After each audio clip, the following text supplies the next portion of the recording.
परमहंस परिव्राजकाचार्य अष्टोत्तर सरस्वती श्रीमद् भक्ति सिद्धांत सरस्वती गोस्वामी प्रभुपाद की अनंत कोटि वैष्णव भक्त वृंद की श्री वाल्मीकि रामायण की भगवान श्री रामचंद्र की गौर प्रेमानंदे।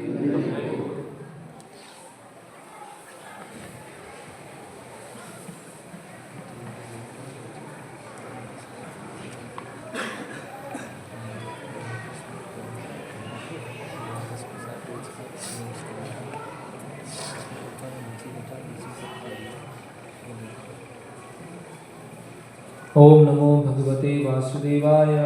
ओम नमो भगवते वासुदेवाय। ओम नमो भगवते वासुदेवाय। ओम नमो भगवते वासुदेवाय।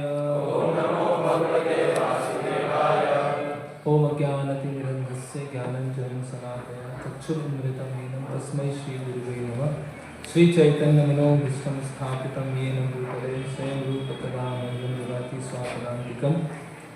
वन्देऽहं श्रीगुरो शिवपदकमलं श्रीगुरुं वैष्णवांश्च श्रीरूपं साग्रजातं सहगणरघुनाथान्वितं सजीवं साद्वैतं सावधूतं परिजनसहितं कृष्णचैतन्यदेवं श्रीराधा कृष्णपादान् सहगणललिता श्रीविशाखान्वितांश्च नमो विष्णुपादाय कृष्णपृष्ठाय भूतले श्रीमते भक्तिवेदांत स्वामिनिति नामिने नमस्ते सारस्वते देवे गौरवाणी प्रचारणे निर्विशेष शून्यवादी पाश्चात्य देशतारिणे।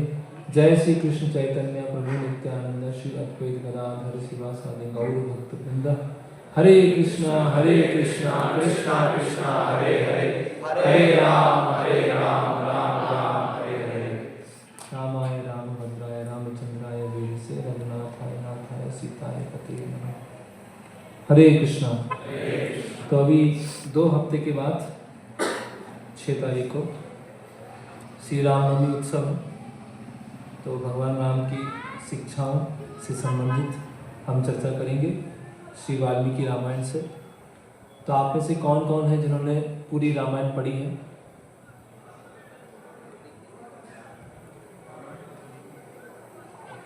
केवल 4 से 5 स्टूडेंट्स। रामायण में कितने कांड हैं, कौन बताएंगे? और फर्स्ट से लेके लास्ट तक उसी सीक्वेंस में कौन बताएंगे?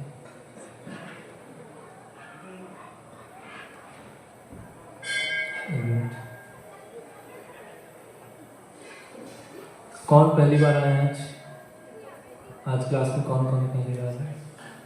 ओके, जो पहली बार आए हैं उनमें से बताइए रामायण के प्रथम से लेके लास्ट तक कौन सी कांड है?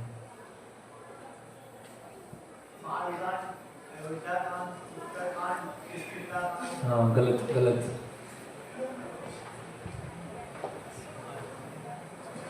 बताइए। और जो आज पहली बार आए हैं उनमें से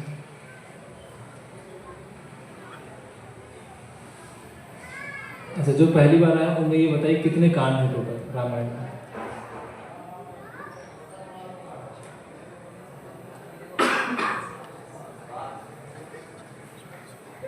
किन्होंने बोला? पहली बार आए? ओके, तो 7 कांड कौन कौन से हैं प्रथम से लेके लास्ट तक?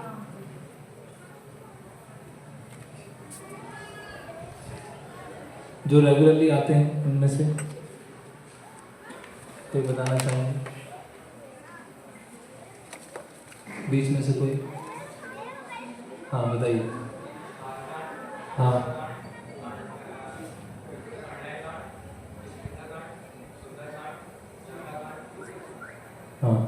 गूगल से देखा क्या? हाँ, ओके। तो रामायण में 24,000 श्लोक हैं, 7 कांड हैं। उत्तरकांड भी रामायण का भाग है। तो बहुत कम लोग ही जिन्होंने रामायण पढ़ा है या रामायण पूरा जानते हैं। हालांकि टीवी सीरियल के माध्यम से लोगों ने सुना है, लेकिन उसकी जो वास्तविक शिक्षाएं हैं है ना, वो बहुत कम लोग जानते हैं और रुचि भी नहीं है, इंटरेस्ट भी नहीं है।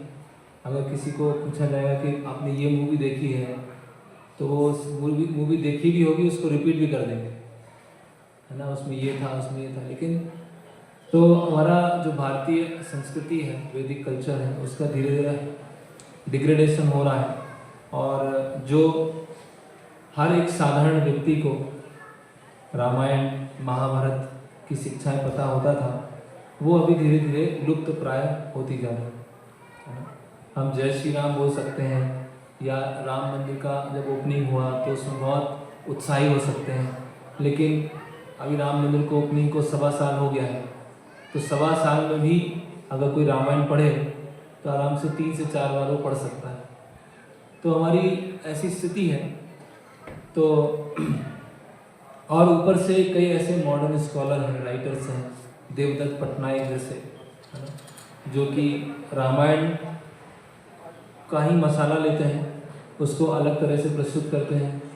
और अभी मूवी आई थी आदि पुरुष थी, तो आदि पुरुष मूवी में वो एनिमेशन तरीके से दिखाया गया था कि रावण ये है। तो लोग गीता से ही लेते हैं, रामायण से ही लेते हैं, महाभारत से ही लेते हैं, और उनको अपना जो स्वार्थ सिद्ध करना होता है उस तरह से वो रेसिपी तैयार करते हैं और उस रेसिपी को पब्लिक के सामने प्रेजेंट कर देते हैं।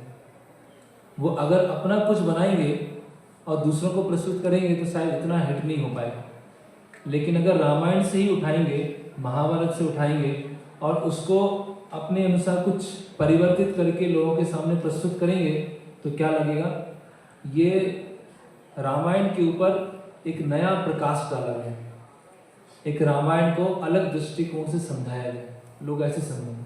करेक्ट। जैसे वो देवदत्त पटनायक ने जब एक बुक लिखा था सीता देवी के ऊपर, तो लोग सोचने लगे कि सीता देवी के चरित्र के ऊपर नया प्रकाश डाला गया, नए पर्सपेक्टिव से बताया गया, लेकिन वो पूरा स्पेकुलेशन है, पूरा गलत है ना। जैसे एग्जाम्पल, हमारे माता पिता हैं, तो माता पिता के बारे में हमें पता है ना, जीवन के कुछ वर्षों के बारे में हमको पता है। कोई बाहर का व्यक्ति आके हमारे माता पिता के बारे में कुछ स्पेकुलेशन करके लिख के जाए, कुछ एक्साइटिंग लिख के जाए, कुछ रोचक चीज़ लिख के जाए और दिखाए कि देखो आपके माता पिता ने ये किया है, तो वो क्या मान्य होगा? तो इसी तरह कलयुग में, कलयुग का लक्षण ये है, कलयुग मतलब अंधकार का युग। तो जब अंधकार होता है तो उस समय जो छोटे छोटे जुगनू होते हैं वो अधिक दिखाई देने लगते हैं, क्योंकि सूर्य का प्रकाश क्या हो गया है, अभी सूर्य का प्रकाश नहीं है। तो इसी तरह से समय समय पर मूवीज़ बनाते हैं, उसमें एनिमेशन दिखाते हैं, अलग अलग से इफ़ेक्ट्स डालते हैं, मैगजीन्स लिखते हैं, लेकिन सब में क्या है, रामायण और महाभारत की शिक्षा को क्या है, तोड़ मरोड़ के प्रस्तुत किया जा रहा है। कुछ हमारे भक्तों ने ही करीब 2 साल पहले रामनवमी के समय दिल्ली में JNU के पास में कुछ इंटरव्यू लिए थे आम लोगों के। उनसे पूछा था कि किसी से प्रश्न पूछा कि रामायण में राम कितने भाई हैं या कितने कांड हैं, है ना। तो लोगों को वो बताना भी मुश्किल हो रहा था कि कितने कांड हैं वो नहीं बता पा रहे, या वो कितने भाई हैं, तो उसमें भी लोगों को कंफ्यूज हो रहे थे कि 2 भाई हैं, 5 भाई हैं, 4 भाई हैं, इस तरह से बात कर रहे थे। तो हम समझ सकते हैं कि कैसे जो हमारे साहित्य हैं, जो हमारे ग्रंथ हैं, शास्त्र हैं, उनका धीरे धीरे ह्रास हो रहा है। तो रामायण से हम कुछ शिक्षाओं को हम देखेंगे और उसका उल्टा भी हो रहा है ना। एक तो रामायण की शिक्षाएं पता नहीं है, और दूसरा पब्लिसिटी क्या किया जा रहा है कि रावण को ग्लोरीफाई कर रहे हैं लोग, है ना। एक क्या टिकटॉक पे वीडियो आया था, उसमें बोला था कि हमें राम जैसा पति नहीं चाहिए, रावण जैसा भाई चाहिए। अभी देखिए ऐसे टिकटॉक पे ऐसे वीडियो बन रहे कि ऐसा पति नहीं चाहिए जो समय आने पर बार बार परीक्षाएं लेता है, कभी ये परीक्षा लिया, कभी किसी कहने से बाहर निकाल दिया। हमें ऐसा नहीं चाहिए, हमें कैसे चाहिए, रावण जैसा भाई चाहिए। क्यों चाहिए? क्योंकि बहन की नाक काटी, उसके प्रतिशोध में इतना बड़ा युद्ध कर दिया, ऐसा लोग चाहिए हमको। लेकिन आंतरिक तरीके से देखेंगे वहाँ चल क्या रहा है वो कोई जानने का प्रयास नहीं करता। और रावण को ग्लोरीफाई किया था। एक सीरियल बना था बहुत समय पहले, कलर्स पे आता था, करीब 15 साल पहले की बात है। उसमें आता था कि किसी ने ज्ञान किसी ने नहीं देखा, अभिमान सबने देखा। लिखा था रावण, ज्ञान किसी ने नहीं देखा, अभिमान सबने देखा। तो इसका क्या मतलब? वो बहुत बड़ा शिव भक्त था और बहुत वेदों का ज्ञाता था, है ना, अच्छा व्यक्ति था। उसने सीता माता को कभी स्पर्श नहीं किया था। अभी किसी ने भी ये रामायण पढ़ी नहीं होगी और मन गढ़ंत आधारों पर इस तरह से लोगों के सामने प्रस्तुत करते हैं। एक UPSC की कोचिंग कराने वाला एक ग्रुप है, एक फेमस कोई टीचर है, उन्होंने भी ये सब कमेंट कर दिया था कि देखो राम कैसे पुरुष हैं, कैसे पति हैं, जिन्होंने अपनी पत्नी की अग्नि परीक्षा ली, है ना। इसीलिए वास्तव में ये जो अंश है अग्नि परीक्षा वाला या उत्तरकांड वाला, ये तो बाद में लोगों ने जोड़ दिया।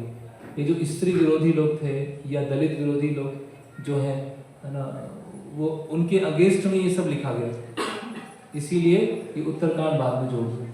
तो इतना सारा, एक तो सही तरह से रामायण को प्रस्तुत करने वाले लोग नहीं हैं, या सही तरह से लोग पढ़ना नहीं चाहते हैं, और उल्टा प्रोपेगेंडा हो रहा है कि जो रावण है उसको ग्लोरीफाई किया जा रहा है ना। अब भगवान की जो लीलाएं हैं उसको इस तरह से दिखाया जा रहा है कि भगवान तो स्त्री विरोधी है, या भगवान तो क्या है, दलित विरोधी। तो वो सब मैं आज हमारा वो टॉपिक नहीं है। तो कुछ हम रामायण के किष्किंधा कांड है उससे हम कुछ वृत्तांत देखते हैं।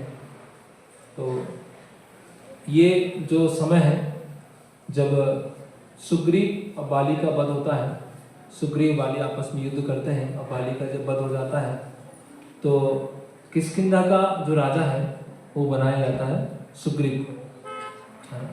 सुग्रीव को राजा बनाने के बाद भगवान ने सुग्रीव के साथ ऐसा एक मित्रता किया था कि वो सुग्रीव को राज्य दिलाने में मदद करेंगे। तो सुग्रीव जो है अपनी वानर सेना के साथ में सीता माता का खोज करने के लिए वो सहायता करेंगे। तो बाली का वध हो जाता है, सुग्रीव राजा बन जाते हैं किष्किंधा के, और चतुर्मास का समय लग जाता है। तो चतुर्मास मतलब जिस समय बारिश होती है, और सामान्यतः उस समय लोग भ्रमण नहीं करते, आना जाना नहीं करते, एक स्थान पर रहते हैं। तो चतुर्मास का समय होता है और सुग्रीव जो है भगवान राम को एक आश्वासन देते हैं कि जैसे चतुर्मास खत्म होगा उसके बाद मैं खोज चालू कर दूंगा। तो धीरे धीरे चतुर्मास बीता जा रहा है, बीता जा रहा है। और देखिए भगवान राम के चरित्र को कि सुग्रीव ने कहा, इसको छोड़ दीजिए। तो सुग्रीव ने कहा कि भगवान आप हमारे राज्य में आकर रहिए। तो भगवान ने कहा कि 14 वर्ष तक मुझे किसी भी शहर में नहीं रहना, मुझे वन में ही रहना। तो भगवान की सत्यनिष्ठा जो है, भगवान की जो इंटीग्रिटी है वो इस तरह से है कि वहाँ पर भगवान को कोई देखने नहीं आ रहा है कि भगवान वन में रह रहे हैं या नगर में रह रहे हैं, फिर भी भगवान उसको स्वीकार करते हैं कि मुझे किष्किंधा जो जंगल है वहीं पर रहना है। तो अब धीरे धीरे धीरे 4 महीने बीते जाते हैं, बीते जाते हैं, बीते जाते हैं, और सुग्रीव जो है जिनको बहुत समय के पश्चात भोग मिला था, है ना, कंफर्टेबल लाइफ मिला था, राज्य मिला था, अपनी पत्नी मिली थी, तो उस भोग में पूरी तरह से वो डूब जाते हैं। और जब भोग में पूरी तरह से वो डूब जाते हैं तो उनको याद ही नहीं रहता है कि मैंने भगवान राम को ये वचन दिया है कि जैसे ही चतुर्मास पूरा होगा उसके बाद मैं खोज करना चालू कर दूंगा। तो कभी कभी जब व्यक्ति को दुख आता है तो भगवान की शरण में या तो वो नास्तिक बन जाता है या केवल दुख की समय भगवान के पास में जाता है। जैसे हम देखते हैं कि जब द्वितीय विश्व युद्ध हुआ तो द्वितीय विश्व युद्ध के बाद में जर्मनी में बहुत सारे लोग नास्तिक बने।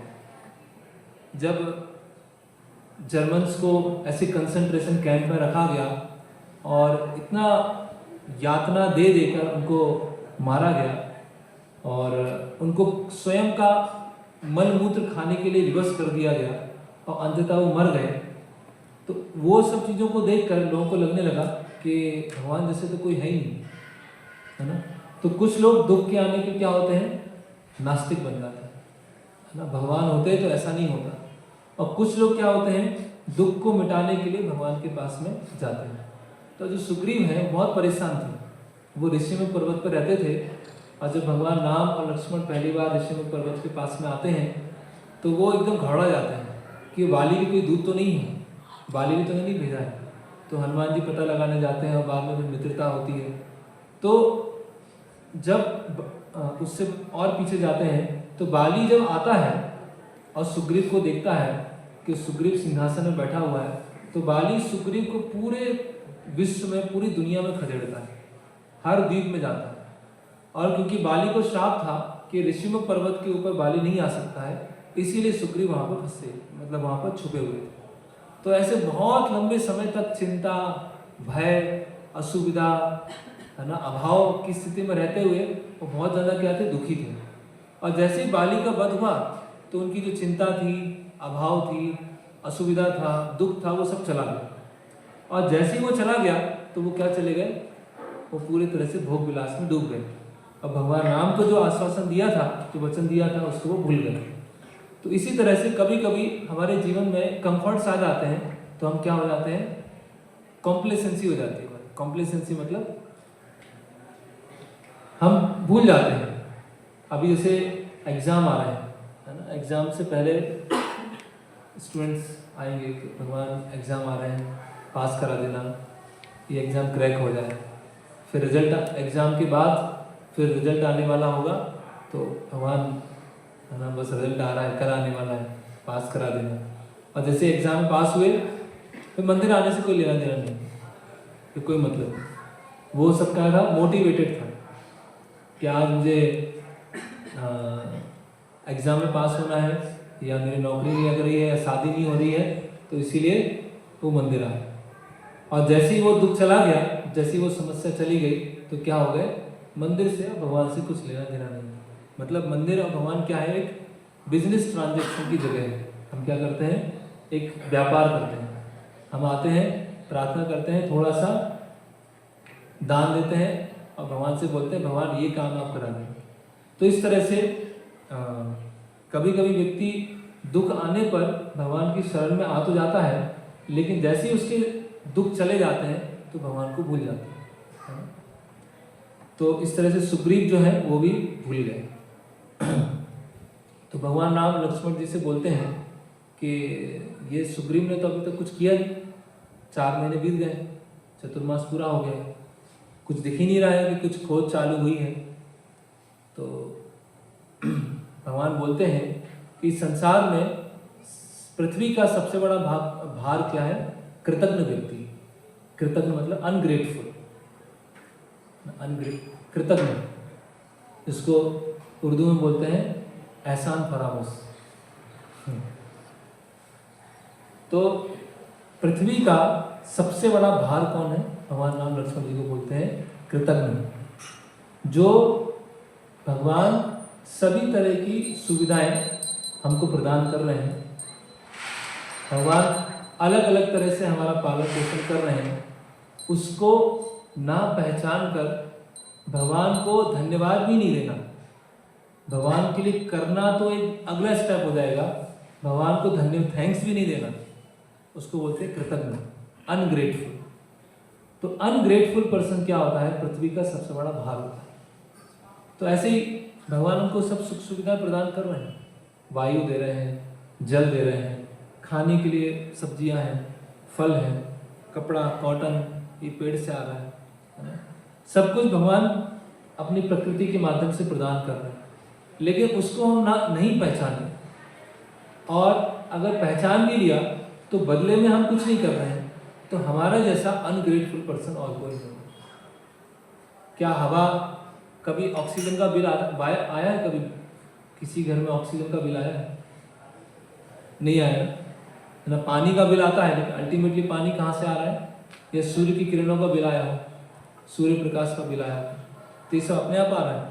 एक दिन सूर्य ग्रहण लग जाए, लोगों की हालत खराब हो जाती है कि आधे घंटे लेट उगेगा, 1 घंटे लेट, सूर्य ग्रहण है तो बाहर नहीं निकलना है तो वो ग्लास पहनना है। तो प्रकृति हमको इतनी आसानी से हवा, सूर्य प्रकाश, सब्जियां सब कुछ प्रदान कर रही है, और हम उसको पहचाने बिना भगवान को कुछ नहीं दे रहे हैं, तो हम कौन होगा, अनग्रेटफुल पर्सन। इसीलिए जब भी हम मंदिर आते हैं तो कुछ ना कुछ हमें भगवान के लिए देना चाहिए। हमारी प्रवृत्ति क्या होती है, लेना है। वहां जाएंगे तो क्या मिलेगा, इस जगह जाएंगे तो क्या मिलेगा, उस जगह जाएंगे तो क्या मिलेगा, मेरे लिए वहां पर क्या है, अच्छा मेरे लिए यहाँ पर ये था, मेरे लिए वहां तो ये था ही नहीं, मेरे लिए यहाँ पे ये था, मेरे से कुछ मिलेगा। हमेशा हम अपने बारे में सोचते हैं, हम ये नहीं सोचते हैं कि भगवान 24 घंटे जब से हमारा जन्म हुआ है, जन्म से पहले भी भगवान सब कुछ हमको प्रदान कर रहे हैं, लेकिन हम बदले में कुछ नहीं कर रहे। तो भगवान राम बोलते हैं लक्ष्मण जी से कि अभी आप क्या करो कि आप जाइए, सुग्रीव के पास में जाइए, तो और बोलिए सुग्रीव को कि जिस रास्ते से बाली को भेजा है वो रास्ता अभी भी खुला हुआ है, इतना जाके आप बोल दें। तो लक्ष्मण जी बोलते हैं कि मैं उस रास्ते को भेज ही दूंगा। तो भगवान बोलते हैं कि नहीं, भेजने की जरूरत नहीं, बस इतना बता देना।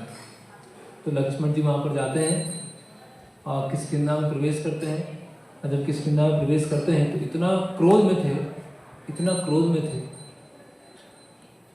कि जब किष्किंधा के सैनिक देखते हैं कि लक्ष्मण जी ऐसे आ रहे हैं एकदम धनुष बाण में और इतना क्रोध में, तो पहले तो लक्ष्मण जी को रोकने आते हैं, लक्ष्मण जी से युद्ध करने आते हैं, और लक्ष्मण जी का क्रोध देखकर वो ऐसे डर जाते हैं और डर के छुप जाते हैं, बोला हम कुछ नहीं कर पाएंगे। उनमें से कुछ सैनिक क्या होते हैं, कहाँ पहुँचते हैं, सुग्रीव के पास पहुँचते हैं उसको चेतावनी देने के लिए कि अभी लक्ष्मण जी आ रहे हैं, बहुत क्रोध में हैं। तो सुग्रीव तो अपने मदिरापान में व्यस्त हैं पूरा, है ना। तो जब सुग्रीव को सैनिक बोल रहे हैं कि लक्ष्मण जी आ रहे हैं, तो आंखें नहीं खुल रही, आंखें ऐसी पूरा नींद में हो रही, इतने ज़्यादा, इतना भोग विलास में डूब चुके हैं। तो फिर जब सैनिक और अन्य वहाँ पे जो स्त्रियाँ होती हैं, रानियाँ होती हैं, उनके माध्यम से जब सैनिक बोलते हैं कि लक्ष्मण जी क्रोध में आ रहे हैं, तो सुग्रीव बोलता है, एकदम से आंखें खुलती हैं और सुग्रीव बोलता है कि अब क्या करूँ मैं, अब क्या कर सकता हूँ, है ना, कि 4 महीने का समय था, 4 महीने में तो सारी सेना को इकट्ठा करना था यहाँ पे ना, और अभी तक मैंने कुछ किया ही नहीं। तो वो डर जाता है कि लक्ष्मण जी का क्रोध तो बहुत तेज है। फिर लक्ष्मण जी आते जाते हैं, आते जाते हैं, आते जाते हैं, और सुग्रीव क्या करते हैं, वहाँ पर जो बाली की पत्नी है तारा है, उनको आगे कर देते हैं कि आप इनसे बात कीजिए। तो तारा जो होती है लक्ष्मण जी को बोलती हैं कि एक मनुष्य जो है अगर बहुत समय से दुखी है ना, जैसे अगर मान लीजिए किसी के पास धन का बहुत अभाव है बहुत लंबे समय से, और अचानक से उसकी लॉटरी लग गई, अचानक से बहुत धन आ गया, तो वो अपने आप को संभाल नहीं पाता, इतना खुश हो जाता है। कि व्यक्ति बहुत समय से बीमार है, बीमार चला जा रहा है, चला जा रहा है, चला जा रहा है, और एक दिन डॉक्टर ने बोला कि सब ठीक हो गया, तो उसको जो निषेध चीज़ें थी जिसको वो खाना चाहता है अब वो खा सकता है, तो वो एकदम से आउट ऑफ कंट्रोल हो जाएगा। तो एक मनुष्य के साथ में ऐसा हो सकता है, तो एक वानर के साथ क्यों नहीं हो सकता? तो ये तो वानर ही है ना, तो इनके साथ ऐसा हुआ, इसीलिए आप उनको क्षमा कर दें। और फिर हनुमान जी आते हैं और हनुमान जी बोलते हैं कि आप चिंता मत कीजिए, सारे दिशाओं में, चारों दिशाओं में अलग अलग वानरों को निमंत्रण दे दिया है, तो वो कुछ दिनों में किष्किंधा में इकट्ठा होंगे और उसके बाद हम आगे का कार्य चालू करेंगे। तो लक्ष्मण जी जब ये बात सुनते हैं तो उनको थोड़ा सा उनका क्रोध शांत होता है और भगवान राम के पास में वो चले जाते हैं। अभी हम देखते हैं कि भगवान राम की जब सारे वानर किष्किंधा में इकट्ठा हो जाते हैं तो कितने वानर होते हैं, है ना, वो गिनने का प्रयास करेंगे। तो कोई बताएंगे, या तो फ़ोन से कैलकुलेट कीजिए या फिर पेज पे लिखिए। तो 1,00,000 करोड़, कितना?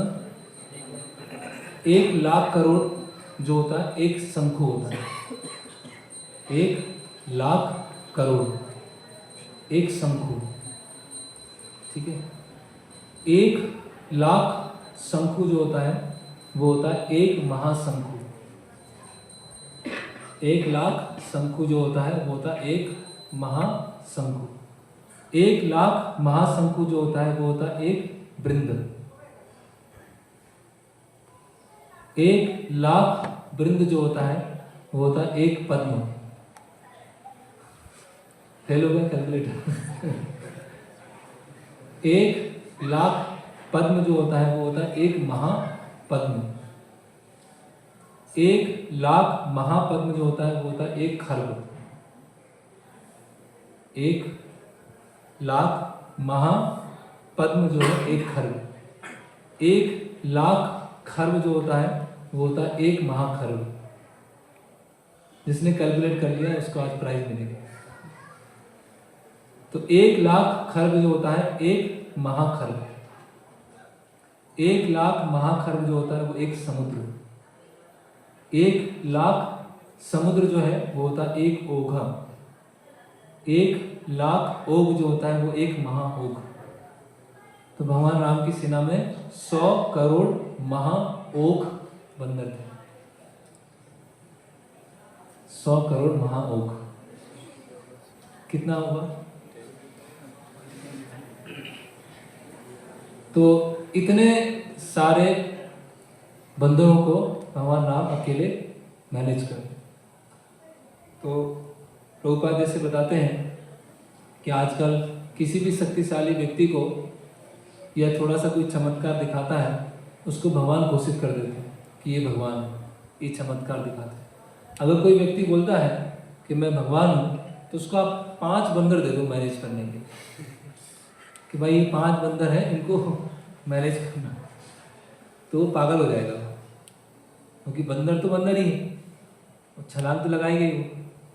तो भगवान 100 करोड़ महाओघ बंदरों को मैनेज कर देगा। तो सारे ये जो वानर होते हैं वो किस किंगडम में इकट्ठे हो जाते हैं, है ना?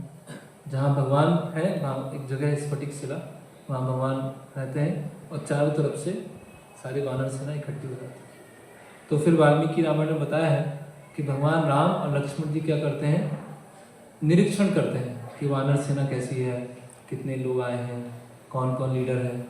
तो वो चलते जाते हैं, चलते जाते हैं, चलते जाते हैं, चलते जाते हैं, चलते जाते हैं, चलते जाते हैं, चलते जाते हैं, 21 दिन बीत जाते हैं। और 21 दिन बीतने के बाद भी वो सेना के आधे में नहीं पहुंच पाते। 21 दिन लगातार चलते जा रहे हैं, चलते जा रहे हैं, चलते जा रहे हैं, और आधे तक भी नहीं पहुंचे। तो भगवान बोलते हैं कि अभी मुझे निरीक्षण करने की आवश्यकता नहीं है, अभी कार्य चालू किया है। तो सारी सेना इकट्ठा हो गई और सुग्रीव ने चारों जो पूरी सेना है उसको 4 भागों में विभाजित किया। एक सेना को नॉर्थ में भेजा, एक को ईस्ट में भेजा, एक को वेस्ट में भेजा, और सबसे जो मुख्य सेना थी उसको साउथ में भेजा। और सबको बोला कि आपको 1 महीने का समय दे रहे हैं। अगर 1 महीने के बाद अगर पता नहीं चला, चारों सेनाओं को एक साथ बोलते हैं, अगर 1 महीने के बाद पता नहीं चला तो फिर आप लोगों को क्या कर दिया जाएगा, आप लोगों को मार दिया जाएगा। 1 महीने का समय आपके पास। और सुग्रीव सिस्टमेटिक तरीके से सब कुछ बताते हैं कि आप जब नॉर्थ में जाएंगे तो हिमालय आएगा, हिमालय से ऊपर जाएंगे तो ये द्वीप आएगा, ये द्वीप के बाद ये सुमेरु पर्वत आएगा, सुमेरु पर्वत के पीछे ये होगा, है ना। जब आप पूर्व में जाएंगे तो अलग अलग तरह के द्वीप, तालाब, समुद्र आएंगे, ऐसे पूरा गणना वो बताते हैं, है ना। तो भगवान सुग्रीव से पूछते हैं कि आपको ये भूगोल के बारे में इतना कैसे पता है, ज्योग्राफी के बारे में कैसे पता है? तो सुग्रीव बोलते हैं कि जब बाली मेरे पीछे भाग रहा था तो मैं हर जगह भागा, हर जगह छुपने का प्रयास किया, सारे डायरेक्शन में मैं चला गया, लेकिन कहीं भी मुझे छुपने की जगह नहीं मिली, इसीलिए मुझे ये सब याद है। तो सुग्रीव जब विपत्ति में थे, दुख में थे, तो इस तरह से वो दौड़ते गए, लेकिन अब वो जो ज्ञान है उनको अभी वो काम आ रहा है। तो कभी कभी जब जीवन में समस्या आती हैं, दुख आती हैं, तो वो हमें और स्ट्रॉन्ग कर देती है और हमको मजबूत बना देती है। अगर किसी को एक बार श्रील प्रभुपाद जी स्टोरी बताते हैं कि एक लड़का, छोटा लड़का था और उसकी एक मौसी थी। तो लड़का बोलता था, जो ही बोलता था मौसी उसकी इच्छा पूरा कर देती थी। बेटे ने कहा ये चाहिए, हाँ ये भी मिल जाएगा, ये चाहिए, यही मिल जाएगा, ये चाहिए, हाँ ये भी ले लो। तो वो धीरे धीरे क्या हो गया, क्रिमिनल बन गया, आतंकवादी बन गया। और आतंकवादी बनने के बाद उसने मर्डर भी कर दिया, और मर्डर करने के बाद उसको फांसी लगने वाली थी। तो वहाँ जो जेलर थे उन्होंने बोला कि तुमने तो ऐसा मर्डर किया है, अभी तुम्हारी कोई अंतिम इच्छा हो तो बताओ। तो वो युवा बोलता है कि मेरी इच्छा है कि मैं अपनी मौसी उनसे मिलना चाहता हूँ। तो बोलते अच्छा है। तो मौसी आती हैं, तो लड़का क्या करता है कि मुझे आपके कान में कुछ बोलना है। बोलो बोलो क्या है, और कान में बोलने आता है, कान काट लेता है। तो ये क्या है, बोले आपके कारण ही मैं आज क्रिमिनल बना, आपके कारण ही आतंकवादी बना। अगर मैं कुछ गलत कर रहा होता तो आपको तुरंत मुझे वहाँ पर रोकना चाहिए था, तुरंत मुझे डांटना चाहिए था। तो कभी कभी, है ना, अधिक सुख सुविधा आने से व्यक्ति क्या हो जाता है, उसको ग्रहण नहीं कर पाता, उसको ले नहीं पाता और उसका गलत उपयोग करने लगता। तो इसीलिए सुग्रीव को ऐसी परिस्थिति में जो ज्ञान मिला अब उसको वो यूज कर रहे हैं। तो आगे बढ़ते हैं। तो जो तीनों ग्रुप थे, पूर्व, पश्चिम और उत्तर, ये तीनों जो ग्रुप हैं 1 महीने के बाद वापस आ जाते हैं और बताते हैं कि हम तो असफल रहे, हमको पता नहीं लग पाया। जो चौथा ग्रुप होता है ना, उस चौथे ग्रुप में कौन थे? हनुमान, तार, अंगद, जामवन, है ना, गवाक्ष, नल, नील, ये सब दक्षिण के ग्रुप में थे। सबसे महत्वपूर्ण गुण जो था समूह ये था, क्योंकि सबको ये आशंका थी कि दक्षिण भारत, दक्षिण दिशा में ही, है ना, हो ना हो इसी दिशा में रावण लेके गया। तो 1 महीने का समय बीत गया और वो चलते जा रहे हैं गुफाओं में और पहाड़ों पर, नगर आ रहे हैं या गांव आ रहे हैं, हर जगह ढूंढते जा रहे हैं। और इतना ज़्यादा भूख प्यास लगा उनको, इतना ज़्यादा भूख प्यास लगा कि एकदम अब आगे क्या करें, कुछ समझ में नहीं आ रहा। वापस लौटे नहीं लौटे, क्या करें? तो क्या करते हैं कि वहाँ पर एक सुरंग आती है और सुरंग में हनुमान जी, अंगद, सारे वानर जो होते हैं उस सुरंग में धीरे धीरे प्रवेश करना चालू करते हैं। और जब सुरंग के अंदर पहुँचते हैं तो वहाँ पर कोई साध्वी स्त्री होती है जिनका नाम होता है स्वर्ण प्रभा। उनकी जो अंग कांति होती है बहुत तेज होती है, सोने के समान होती है। तो स्वर्ण प्रभा जो होती है ना, वो जो सुरंग थी वो किसने बनाया था? मय दानव ने बनाया था। उस सुरंग का नाम था ऋक्षविल। तो स्वर्ण प्रभा उसकी क्या थी? पहरेदार थी। और पूछती है कि आप यहाँ पर कैसे आ गए, सारे वानर यहाँ पर कैसे आए? अभी मैं आपको यहीं पर वध कर दूंगी, मार दूंगी। तो हनुमान जी आगे आते हैं। हनुमान जी बोलते हैं पूरा, हनुमान जी को जहाँ भी मौका मिलता है तो भगवान राम का गुणगान करना चालू कर देते हैं। तो हनुमान जी पूरा बताते हैं कि दशरथ महाराज के 4 पुत्र हैं, उनमें से बड़े पुत्र भगवान राम, उनको वनवास हुआ, इतने समय यहाँ पर रहे, इतने समय यहाँ रहे, अभी उनका मित्रता हुआ है और हम लोग दक्षिण दिशा में सीता माता की खोज करने जा रहे हैं, इसीलिए हम यहाँ पर आए। तो जब स्वर्ण प्रभा जो होती है वो ऐसा सुनती है तो वो बहुत प्रसन्न हो जाती है ना। तो जब भी तो क्या बोलती है कि आप लोग बहुत थके हुए लग रहे हैं, है ना, तो आप क्या कीजिए, यहाँ पर इस सुरंग में रहिए कुछ समय के लिए और यहाँ जो पानी है, फल है, सब कुछ लीजिए और उसके बाद मैं आपको रास्ता दिखाती हूँ। तो वानर बोलते हैं कि हमारे पास समय नहीं है, हमें जल्दी लौटना है, तो हमें जो भूख प्यास लगी है उसको पूरा करके हम यहाँ से तुरंत निकलना चाहते हैं। तो स्वर्ण प्रभा बोलती है कि यहाँ पर जो निकलने का जो रास्ता है वो तो मैं आपको नहीं बताऊँगी, आप अपने आंखें बंद कर लीजिए और मैं आपको अपनी यौगिक शक्ति से वहाँ ट्रांसफ़र कर दूँगी। तो वो भूख प्यास उनकी खत्म होती है और जो सारे वानर होते हैं अपनी आंखें बंद करते हैं और स्वर्ण प्रभा जो होती है सारे वानरों को कहाँ पहुँचा देती है? दक्षिण भाग में समुद्र था उसके पास में वो पहुँचा देती है और वहाँ वो पहुँच जाते हैं। तो इस तरह से देखते हैं कि भगवान राम का ग्लोरीफाई करने से, भगवान राम का नाम जप करने से जो ऊपरी तौर से एपरेंटली जो समस्याएं होती हैं उससे भी हम निकल जाते हैं और अपना जो भक्ति का मिशन है, भगवान की सेवा करने का मिशन है, उसमें हम एक कदम आगे बढ़ते हैं। अब क्या होता है कि सारे वानर समुद्र के पास में पहुंच गए और समुद्र के पास में देखे तो इतना बड़ा समुद्र है, इतना बड़ा समुद्र। अब सारा दक्षिण जो भाग था वो सब कुछ देख लिया, सब जगह घूम लिया, एक एक कोना देख लिया, है ना, उसके बाद भी कुछ पता नहीं चला। तो अब क्या होता है कि जो वानरों का समूह है वो 2 भागों में बढ़ जाता है ना। तो अंगद है वो बहुत निराश हो जाते हैं और बोलते हैं कि 1 महीने से ऊपर समय हो गया है, हम लोग कुछ ढूंढ नहीं पाए और मैं वापस भी नहीं जाऊंगा। वापस क्यों? क्योंकि मेरे पिता को ही ये सुग्रीव ने मारा था और मैं बाली का पुत्र हूँ, तो ये सुग्रीव मुझे भी नहीं छोड़ेगा, तो मैं तो नहीं जाने वाला, है ना। और सारे वानर जो थे उनमें से लगभग आधे वानर बोलने लगते हैं जो अंगद करेंगे वैसे ही हम करने वाले हैं, है ना। उनमें से कुछ वानर बोलते हैं हम क्या करते हैं, दोबारा उस रिक्स विल में चले जाते हैं, छुप जाते हैं और अपना जीवन वहीं बिताएंगे। बढ़िया कंदमूल है, फल है, सब कुछ वहाँ पे खाएंगे, वहीं रहेंगे। तो वानर क्या हो जाते हैं, अभी हम यहीं पर रहेंगे और यहीं अपने प्राण त्याग देंगे, अभी हमको वापस नहीं जाना।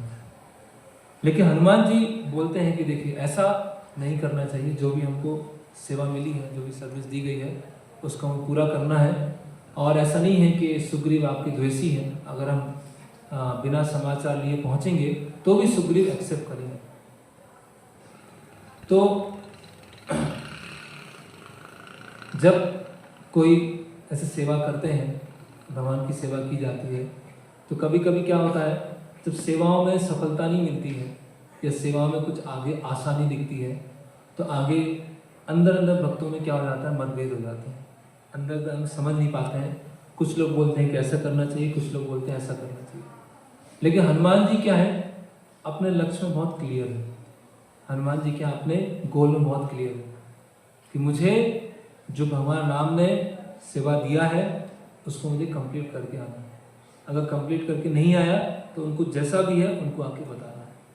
लेकिन अंगद क्या है, बहुत डर गए, बहुत निराश हो गए। उनको लीडर बनाया गया था, जबकि उम्र में छोटे हैं, लेकिन लीडर उनको बनाया गया। तो अब क्या करते हैं, अंगद वहाँ पर एक पैर पे खड़े हो जाते हैं और सारे वानर भी वहाँ पर एक पैर पे खड़े हो जाते हैं कि अब हमसे कुछ नहीं होगा, अभी हम अपना शरीर त्याग करने वाले हैं। और वहाँ पर भगवान राम के बारे में बताना चालू करते हैं। रामस्य वन वासम चा क्षयम दशरथस्य चा जनस्थानम वदम चैव जटायुषा हरणम चैव वैदेही वालिना च वदम तथा राम कोपम चा वेदत्ताम हरिनाम भयम आगता। इस तरह से तो हनुमान जी उनको बार बार समझाते हैं कि आप ऐसा मत कीजिए, है ना। जो भी आपको बताया गया है उसको तो पूरा करने का प्रयास कीजिए, या हम यहाँ से वापस लौटते हैं, भगवान राम को बताइए। कभी कभी व्यक्ति होता है ना, जब बहुत समस्याएं आती है तो उससे अपना मुंह छुपाना चाहता है, उसको फेस करना नहीं चाहता। असफलता मिलती है तो उसको फेस करना नहीं चाहता, डर लग रहता है ना। तो एक जो भक्त हैं, एक या जो लीडर हैं, नेता हैं, जो भगवान की सेवा में लगे हुए हैं, उनको बहुत ही भगवान के प्रति क्या होना चाहिए, वफादार होना चाहिए, है ना। इंटीग्रिटी होना चाहिए। आजकल के लोगों में क्या होती है, इंटीग्रिटी नहीं। इंटीग्रिटी मतलब जो बोल रहे हैं उसको कर रहे हैं, walk your talk. We said, एक कंपनी का लोगो है, वी सेड वी डिड, हमने कहा और हमने किया। लेकिन आजकल के लोगों में क्या होता है, कहते कुछ हैं, सोचते कुछ हैं और करते कुछ। उनके करने में और उनके कहने में कोई समानता नहीं होती। अंदर क्या होता है, बहुत ज़्यादा डिप्लोमेसी होता है। लेकिन हनुमान जी क्या बोल रहे हैं, कैसी भी स्थिति हो, कोई भी हो, आपको डरने की आवश्यकता नहीं है।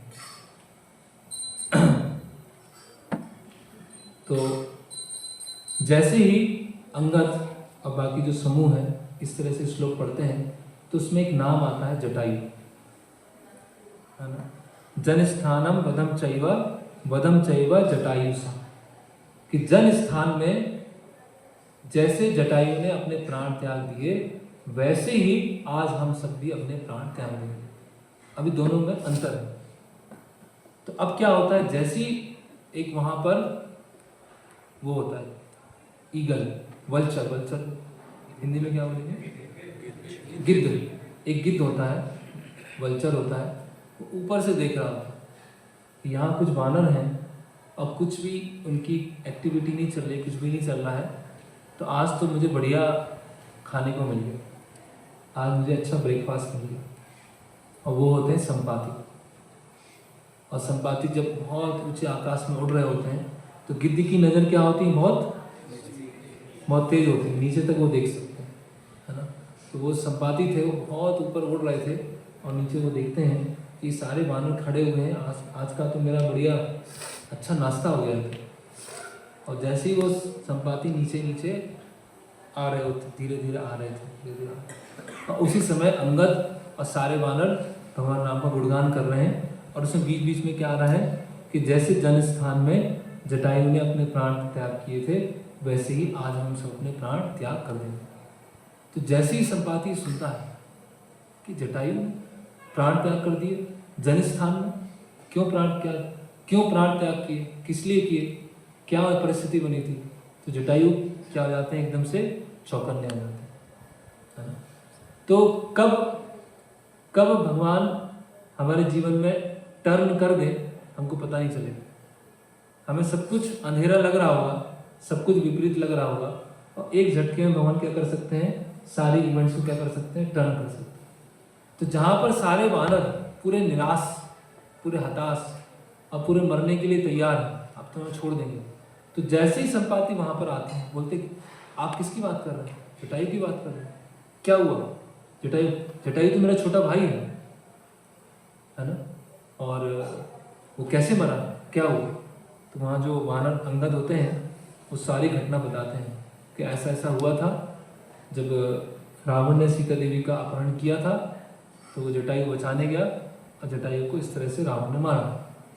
तो संपाति क्या हो जाते हैं, बहुत दुखी हो जाते हैं, और फिर अपनी स्टोरी बताते कि हम दोनों जब छोटे थे, बालक थे, मैं और जटायु, तो हम अपने मतलब युवा अवस्था में थे, तो अपने युवा अभिमान में हम क्या करने लगे, सूर्य की तरफ जाने लगे, चलते गए, है ना। और जब सूर्य के नज़दीक पहुँचे तो हमारे पंख क्या होने लगे, जलने लगे, और जब पंख जलने लगे तो मैंने क्या किया, अपने छोटे भाई को अपने बड़े पंख से कवर कर दिया, ढक दिया। तो मेरा छोटा भाई जो है वो तो बच गया, जटायु तो बच गया, लेकिन मेरे पंख क्या होगा, वो जल गए। इसीलिए अभी मैं बहुत हाइट पे उड़ नहीं पाता।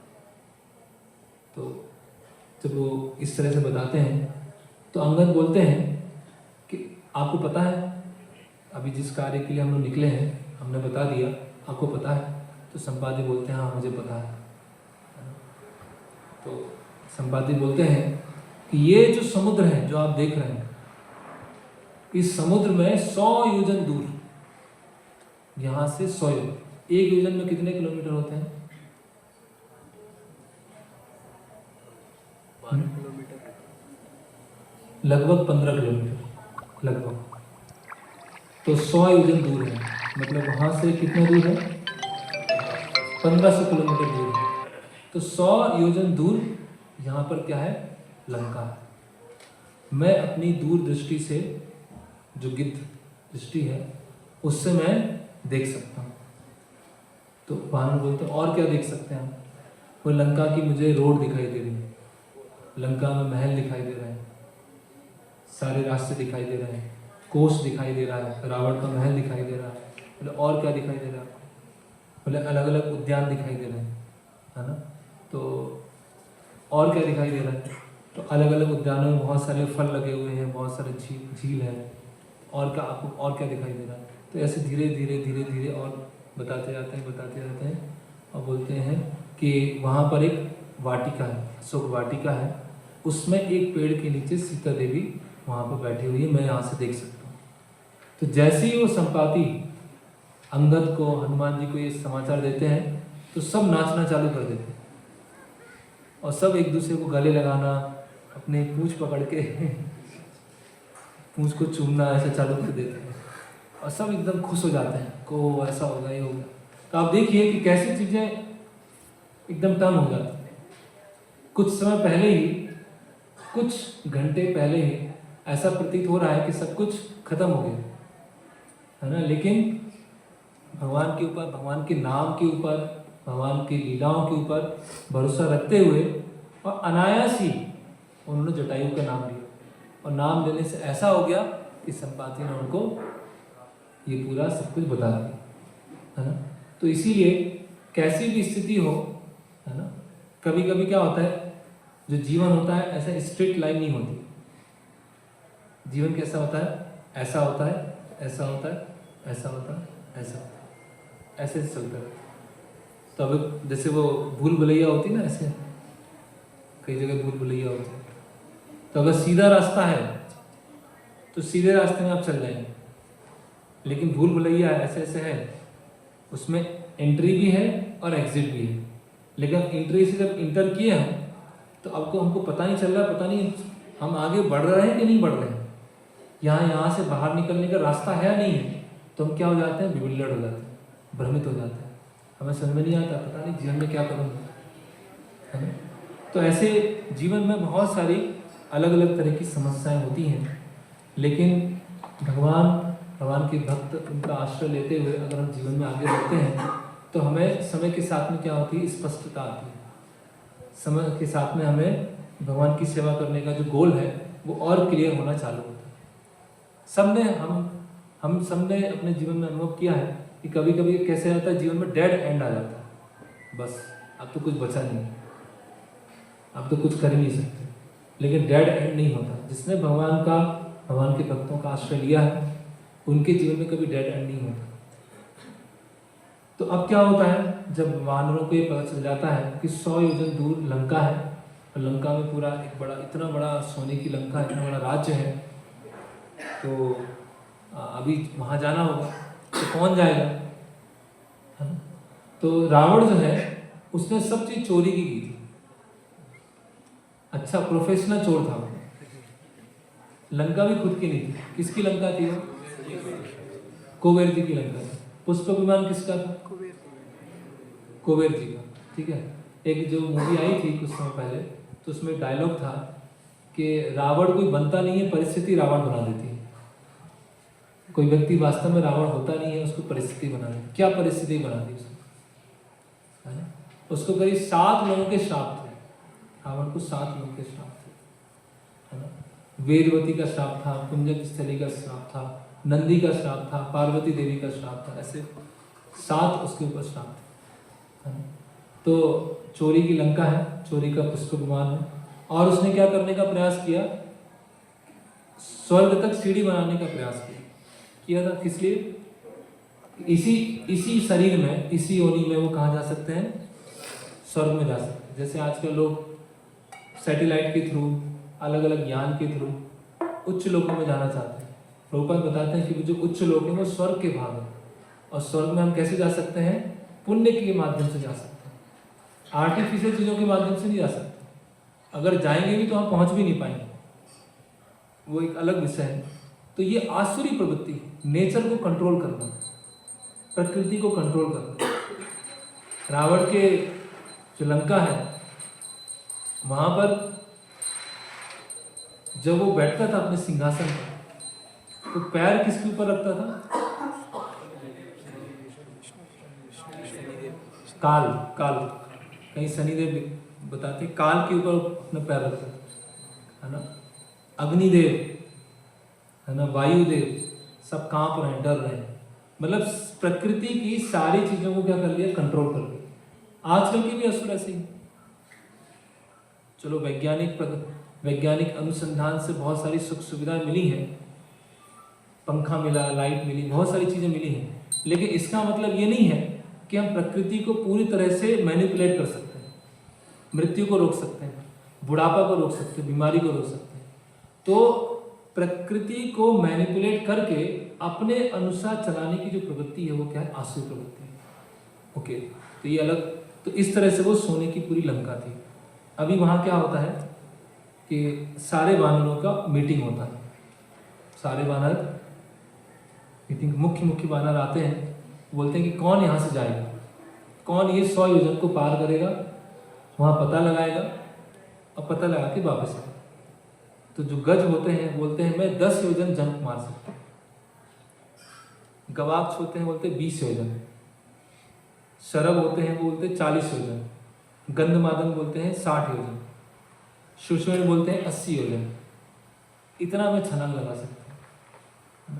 तो जामवन बोलते हैं कि जब मैं युवा था तो मैंने सारे द्वीप के 21 बार चक्कर लगाया था। जब भगवान वामन देव त्रिविक्रम प्रकट हुए थे तब मैंने 21 बार ऐसे चक्कर लगाया था। उसके बाद मैं उसी स्थान पर आया और किसी भी कोई थकान नहीं थी, है ना। तो अब कैसे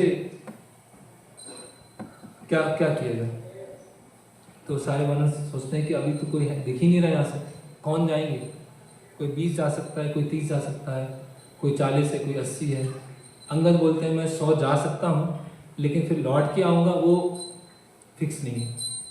तो जामवन बोलते हैं कि नहीं, आपको नहीं आना चाहिए, आप इस टीम के मुख्य नेता हैं, लीडर को अगर कुछ हो गया तो टीम का क्या होगा।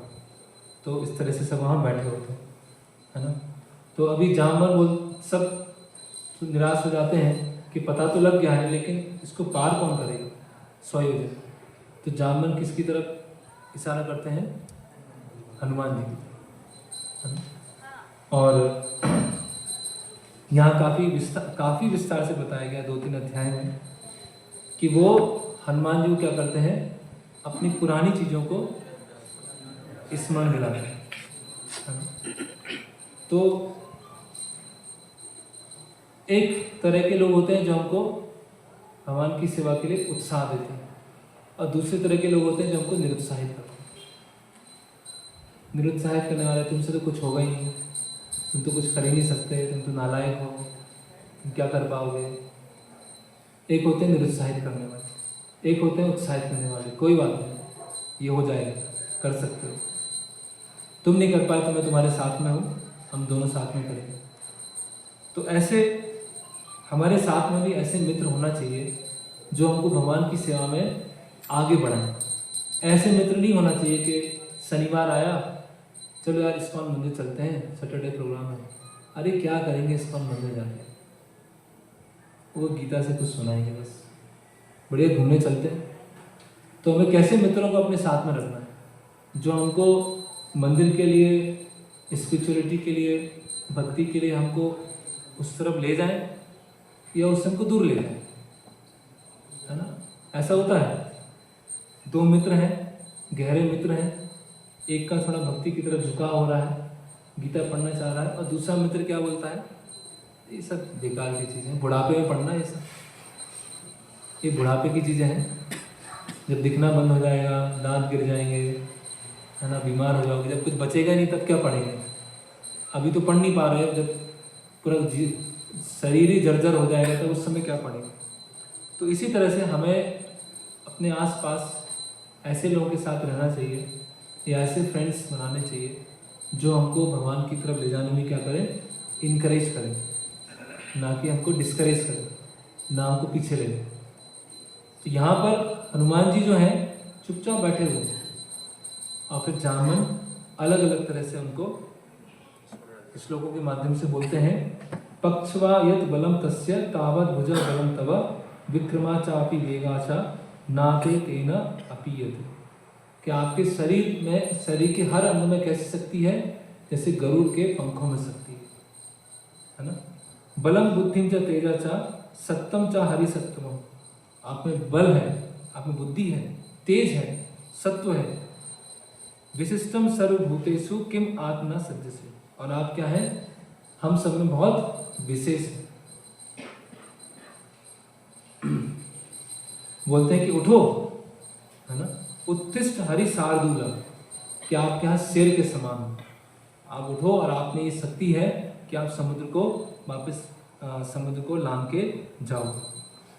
तो इस तरह से जब हनुमान जी ये सुनते हैं और हनुमान जी को अपनी शक्तियों का स्मरण आता है, तो फिर हनुमान जी निश्चय करते हैं कि अब मुझे यहाँ से जाके लंका में जाना है।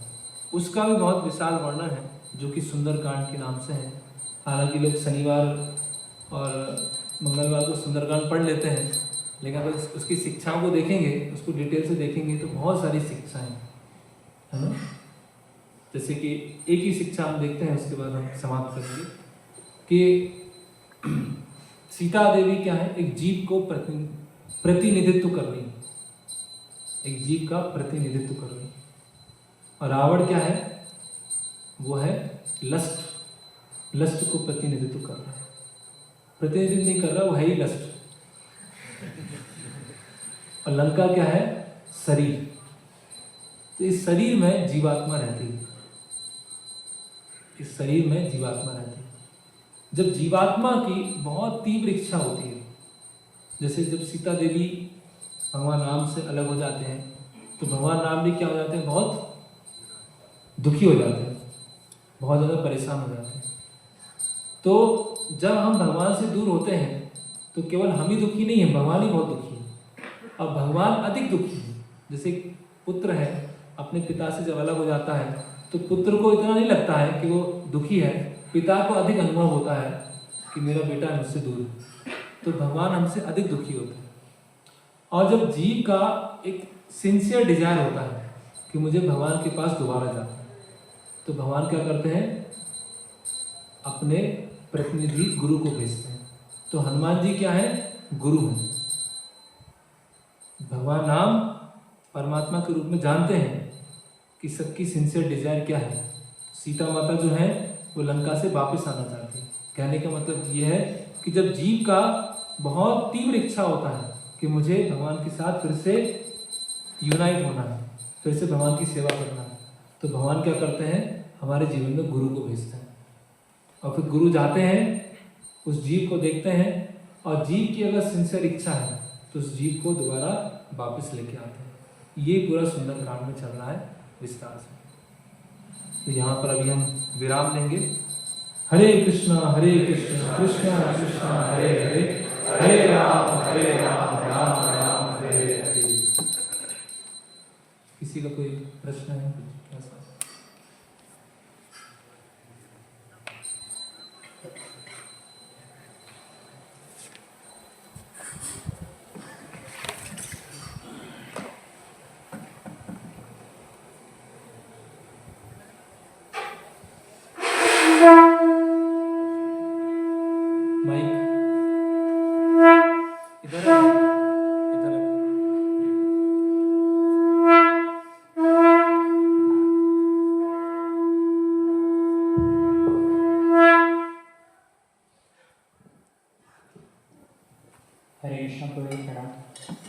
तो जैसे अपने लेक्चर में बताया कि जो रावण था वो स्वर्ग तक जाने के लिए सीढ़ियाँ बनाना था, जिससे कोई भी लोग वहाँ पर जा सकें बिना किसी पुण्य के। तो वो जो अननेचुरल था वो आर्टिफिशियल करने का प्रयास था, नेचर के विरुद्ध कार्य करने का प्रयास। तो मेरा प्रश्न है इसमें है कि आजकल हम देख रहे हैं एक जो पुरुष हैं स्त्री हैं उनका कोई संतान नहीं है, तो वो मेडिकल साइंस के द्वारा IVF जो इनविट्रो फर्टिलाइजेशन होता है तो उसका सहारा लेते हैं, जिससे वो अपने जो कोई स्त्री है वो गर्भवती हो सके। तो वो कहाँ तक सही है? हालांकि आज से संबंधित नहीं है प्रश्न, लेकिन ठीक है। मुख्य प्रश्न यह है कि जैसे रावण ने प्रकृति के विरुद्ध जाकर एक कृत्रिम तरीके से प्रयास किया स्वर्ग जाने का, स्वर्ग तक की सीढ़ी बनाई, तो इसी तरह से हम बहुत सारे अपने आसपास भी ऐसे प्रयोग देखते हैं जहाँ लोग प्रकृति के विरुद्ध जाके कुछ कार्य करना चाहते हैं। तो उसमें से एक प्रश्न पूछा है कि ऐसे होता है कि कभी जो पुरुष हैं, स्त्री हैं, पति पत्नी हैं, उनके संतान नहीं है तो अलग तरीके से एक मेथड अपनाते हैं जिसको बोलते हैं IVF, इन विट्रो फर्टिलाइजेशन। तो वो क्या सही है, यही प्रश्न, क्या वो सही है, वो करना चाहिए कि नहीं करना चाहिए? तो सबसे पहले तो हमें ये समझने का प्रयास करना चाहिए जो प्रकृति के द्वारा दिया गया है या प्राकृतिक है, नेचुरल तरीके से चल रहा है, उसी तरह से हमें आगे बढ़ना चाहिए। आर्टिफिशियली कोई भी कार्य करने का प्रयास नहीं करना चाहिए। जो आर्टिफिशियल है वो कुछ समय तक उसके शॉर्ट टर्म अच्छे रिजल्ट दिख सकते हैं, लेकिन लॉन्ग टर्म में क्या होता है, बहुत सारी समस्याएं होती हैं। जैसे कि अभी जैसे इसी को उदाहरण लें, इसी उदाहरण को थोड़ा सा विस्तार करते हैं जिससे हम समझ पाएंगे कि ऐसा प्रतीत तो होता है कि बहुत अच्छा है, लेकिन उसके दुष्परिणाम बहुत सारे हैं। जैसे कि आजकल ये जो प्रकृति के विरुद्ध जो ये संतान उत्पत्ति के लिए प्रयास किया जाता है, IVF किया जाता है, अमेरिका में, वेस्टर्न कंट्रीज में ऐसा कल्चर आ गया है कि विवाह हो रहा है किसके बीच में, पुरुष के बीच में विवाह हो रहा है। अब इनको संतान चाहिए, संतान कहाँ से मिलेगी? IVF से मिल जाएगी। स्त्री के बीच में विवाह हो रहा है, संतान कहाँ मिलेगी? IVF से मिल जाएगी। तो कितनी सुविधा प्रदान कर दी है ना। और किन्हीं का अगर संतान उत्पन्न नहीं हो रहा है तो फिर हम आर्टिफिशियल तरीके से इस तरह से भी कर सकते हैं। तो इसमें मेडिकली, एथिकली, स्पिरिचुअली सभी तरह से इसमें बहुत सारी प्रॉब्लम है। जब आप में से कौन है जो मेडिकल छात्र हैं यहाँ पर? तो है काफ़ी, 10%। तो जब भी ये प्रयोग किया जाता है तो उसमें सबसे पहले जो माता है, स्त्री है, उनको बहुत सारे हार्मोन्स दिए जाते हैं। एक विशेष तरह का हार्मोन दिया जाता है। उस हार्मोन के कारण उनके अंदर महीने में जो एक ओवम है उत्पन्न होना होता है, उसमें मल्टीपल ओवम उत्पन्न होते हैं। मल्टीपल ओवम उत्पन्न होते हैं, उनको बाहर लिया जाता है, लैब में रखा जाता है ना। फिर जो पुरुष हैं उनके जो स्पर्म हैं उनको लिया जाता है। ये जो हार्मोन देने से जो स्त्रियां होती हैं उन्हें बहुत सारी अलग अलग तरह की बीमारी आती हैं। वो इंटरनेट में पढ़ सकते हैं। बुढ़ापा जल्दी आता है, हड्डियां गलने लगती हैं, ऐसे बहुत सारी अलग अलग बीमारियां आती हैं। वो शायद नहीं पढ़ाया जाएगा, वो मेडिकल साइंस में नहीं पढ़ाएंगे। फिर जब स्पर्म और ओवम आपस में मिलते हैं तो बहुत सारे एम्ब्रियो बनते हैं, बहुत सारे लाइफ बनते हैं, बहुत सारे भ्रूण बनते हैं। तो ऐसा स्टडी है, बताया गया है कि अमेरिका में एक साल में करीब 1,80,000 अबॉर्शन होते हैं। 1,80,000 अबॉर्शन होते हैं। और IVF से जितने भ्रूण होते हैं उनकी हत्या की जाती है वो होते हैं 10 करोड़ कुछ 15 लाख के आसपास। 10 करोड़ भ्रूणों की हत्या किसके माध्यम से होती है? ये आर्टिफिशियल टेक्निक्स है। अभी मॉडर्न साइंस वाले बोलेंगे अरे क्या है, तो केमिकल ही है, बना था बिगाड़ दिया। लेकिन शास्त्रों के हिसाब से देखेंगे तो 10 करोड़ जीवात्माएं जिनको आगे चल के जीवन मिल सकता है, वो 10 करोड़ जीवात्माएं क्या होंगे? इनको मारा। तो कितना बड़ा पाप है इसमें, कितना बड़ा पाप इन्वॉल्व है ना। फिर बाद में जब वो भ्रूण बनते हैं तो माता के गर्भ में जिनको स्थानांतरित करते हैं तो कभी कभी 2, 3, 4, 5 भ्रूणों को भी स्थानांतरित किया जाता है। तो उसमें क्या होती है? मल्टीपल प्रेगनेंसी होती है। 2 बच्चों का जन्म हुआ, 3 बच्चों का जन्म हुआ, 4 बच्चों का जन्म हुआ। मैं एक न्यूज़पेपर में देख रहा था कि एक व्यक्ति है जिसकी उम्र है 62 साल। 62 साल उम्र है और उसके बच्चे कितने हैं? 40 बच्चे हैं। 62 साल में 40 बच्चे, अब कैसे होंगे? हो सकते हैं, है उसमें, क्योंकि उसने अपना जो स्पर्म है वो डोनेट किया और डोनेट करके बहुत जगह उसका यूज किया गया। तो जो संतानें उत्पन्न हुई हैं तो ये तो अभी जो पिता है या माता है उनसे स्पर्म ओवम लेंगे तो उनका बायोलॉजिकल चाइल्ड कहलाएगा। वो बायोलॉजिकल फादर है या बायोलॉजिकल मदर है। लेकिन आजकल क्या है, किसी डोनर का ओवम दिया, डोनर का स्पर्म दिया, तो वो किसकी संतान कहलाएगी? उसका बायोलॉजिकल फादर कौन होगा, उसकी बायोलॉजिकल मदर कौन होगा? पता ही नहीं। किसी डोनेट करके चला गया, उससे बहुत सारी मानसिक समस्याएं होती हैं, मल्टीपल प्रेगनेंसी होती है और उसकी वजह से कई बार जो माता होती हैं उनके भी डेथ के चांस बहुत बढ़ जाते हैं। तो मेडिकली भी देखा जाए, एथिकली भी देखा जाए, स्पिरिचुअली देखा जाए, बताया गया कर्मणा देवी नेत्रेण जंतु देह उपपद्यते स्त्रिया प्रविष्ट उदरम पुंसा वेद कणास्ति। ये भागवत में बताया गया कि देवी देवताओं के संरक्षण में माता पिता की जो चेतना होती है उस चेतना के अनुसार वो सोल प्रवेश करती है और उस चेतना का संतान उत्पन्न होती है। अभी जिसने डोनर में ओवम दिया है या डोनर में स्पर्म दिया है, उसकी क्या चेतना है? वो तो पैसा कमाने के लिए दिया, उसको आर्टिफिशियली तरीके से दिया। तो इस तरह से और जो भ्रूणों की हत्या की जाती है उसको कहाँ यूज करते हैं? कॉस्मेटिक इंडस्ट्री में यूज करते हैं। शैम्पू है, लिपस्टिक है, नेल पॉलिश है, इसका जो मेजर कंटेंट होता है वो कहाँ से आता है? जो भ्रूण हत्या में जो बचता है, मांस बचता है, उससे वो बनाया जाता है। तो अभी दिखने में तो अच्छा होगा कि अगर किसी के संतान नहीं है तो IVF के द्वारा कर लिया, लेकिन इतने सारे की हत्या हो रही है ना, और हेल्थ पे भी असर पड़ रहा है और डोनर का पता नहीं कौन डोनर है, तो कौन है फादर, कौन है मदर। कुछ समय पहले एक मूवी भी आई थी अक्षय कुमार की मूवी थी, उसमें था कि एक स्त्री पुरुष है, एक कपल है और यहाँ एक कपल है, तो ये डोनेट करके जाते हैं अपना। तो यहाँ जो एक कपल का पुरुष है उसका स्पर्म और यहाँ जो स्त्री पुरुष है उसमें स्त्री का ओवम, उसको लैब में क्या कर देते हैं, फर्टिलाइज कर देते हैं। तो जब बच्चे का जन्म होता है तो पता नहीं होता भाई ये माता पिता मेरे माता पिता है या ये मेरे माता पिता है।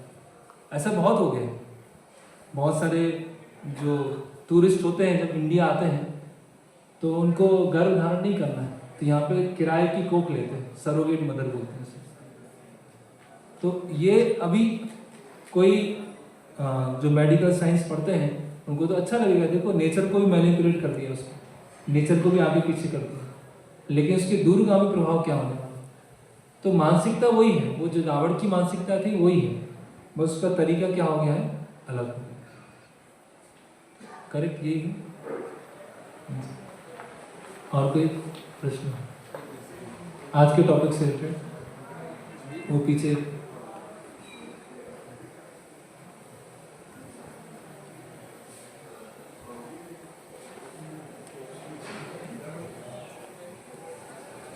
मुझे ऐसा लगा था कि जो सवाल था वो दोनों बहुत डिफरेंट है। रावण का जो वध है वो एक्चुअली इसलिए कि वो खुद भगवान बनना चाह रहा था। आप भगवान बनने की कोशिश मत करो, वो अगर सीधे ही लोग बिना मरे स्वर्ग में चले जाएंगे तो कर्मों का वजूद ही खत्म हो जाएगा। मतलब अभी क्या है, आपके कर्मों पर है कि आप बुरे कर्म करोगे तो आपके साथ बुरा होगा, अच्छे करोगे तो स्वर्ग चले जाओगे। उसको तो कंसेप्ट ही चेंज करना था। अब यहाँ जो IVF है सर, वो IVF बहुत डिफरेंट चीज़ है। वो अपन मतलब ऐसे समझो कि सबसे लास्ट ऑप्शन होता है लोगों के लिए, मतलब कोई भी होता है तो वो एक कंपल्शन समझ लो आप। नहीं देखिए, हाँ समझ गया मैं आपकी बात। यहाँ प्रश्न का जो सार है वो क्या है, प्रकृति के नियमों को बदलने का प्रयास करना। तो वो तो सर हम हर बहाने से कर रहे हैं। मैं अभी गाड़ी से आया हूँ तो मेरी गाड़ी प्रकृति को सपोर्ट नहीं करती। मतलब मैं बहुत पूरे दिन जो करता हूँ इलेक्ट्रिसिटी और ये सब, तो मैं देखिए एक होता है प्रकृति को सपोर्ट नहीं करती, एक प्रकृति के नियमों को ही बदलना। हाँ जो जो कर तो इनडायरेक्टली आप शुरुआत से प्रवचन में नहीं सर, मैं बस आपको अभी 15-20 मिनट तो इसीलिए आप फिर हाँ थोड़ा पर्सनली चर्चा कर लीजिए। नहीं पर्सनल नहीं ऐसा कुछ भी, बस मुझे नहीं आप व्यक्तिगत रूप से मेरे से चर्चा कर लीजिए। हाँ ठीक है व्यक्तिगत रूप से चर्चा करें। इधर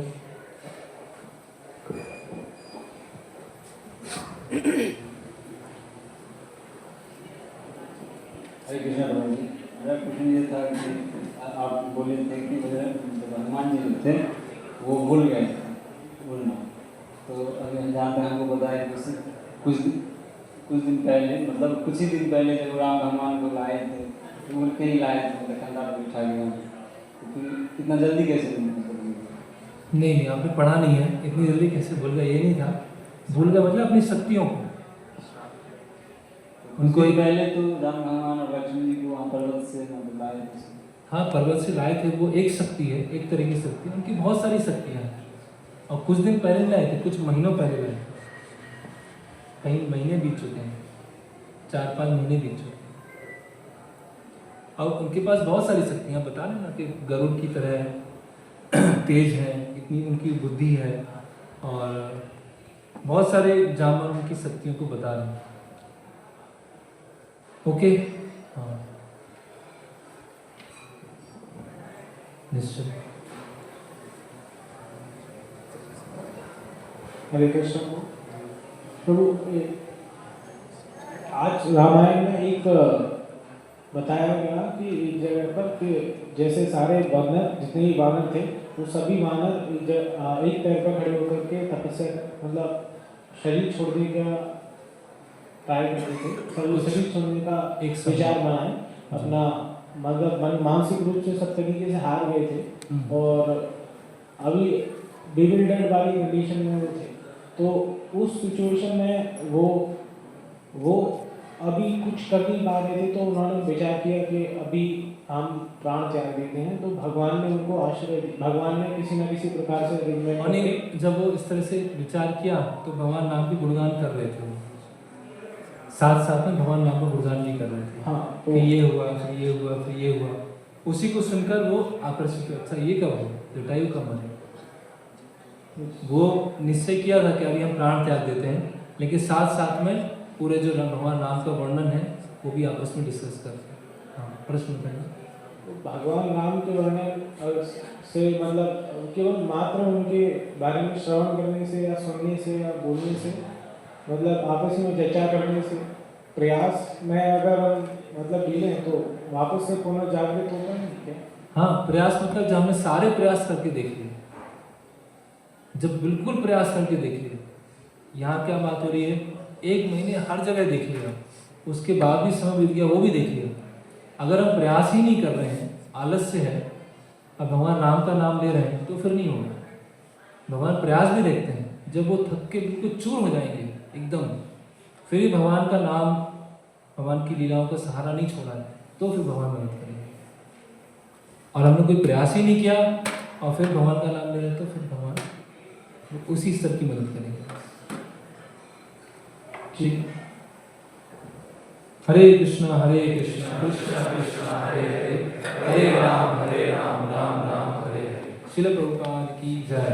भगवान श्री रामचंद्र की जय। श्री वाल्मीकि रामायण की जय। गौर प्रेम।